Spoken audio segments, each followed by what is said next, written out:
Sinus বলছি, তার মধ্যে অম্লজানকরণ রক্তকে আমরা কি বলি বললাম, হিমোলিম্ফ রয়েছে, আর আশেপাশে বিভিন্ন অঙ্গের মধ্যে সারাউন্ডিং অর্গানের মধ্যে ছড়িয়ে পড়ছে। যেমন ধরো একটা আর্সোলারি ছবি দিয়েছে, ধরো সাপোজ এই আর্সোলারি এতক্ষণ বলছিলাম আর্থবট ছবি দেওয়া রয়েছে। তো এর ক্ষেত্রে দেখো এখানে এই যে ছিদ্রগুলো রয়েছে এগুলো হচ্ছে অস্ট্রিয়া এবং হার্ট, এগুলো হচ্ছে হার্ট।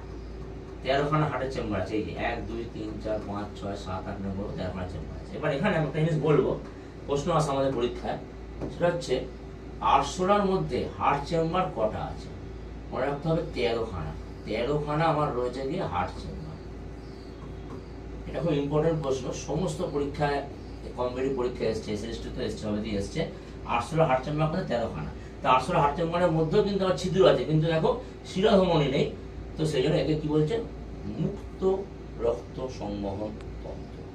নেক্সট এখানে কি দিয়েছে আমার, এখানে দিয়েছে আমার মোলাস্কা। ধরো এটা হচ্ছে কি একটা শামুক দিয়েছে, শামুকের ভেতরে তোমরা ধরো প্র্যাকটিক্যালে তো পড়েছো, পাইলা গ্লোবোসা পড়েছো, আমি নামটা লিখিয়ে দিচ্ছি তোমাদের সুবিধার জন্য। সাইন্টিফিক নিয়ে তোমরা সবাই জানো, আমি প্র্যাকটিক্যাল তোমরা সবাই করেছো। তো পাইলা গ্লোবোসা মানে তোমরা কি জানো, আপেল শামুক।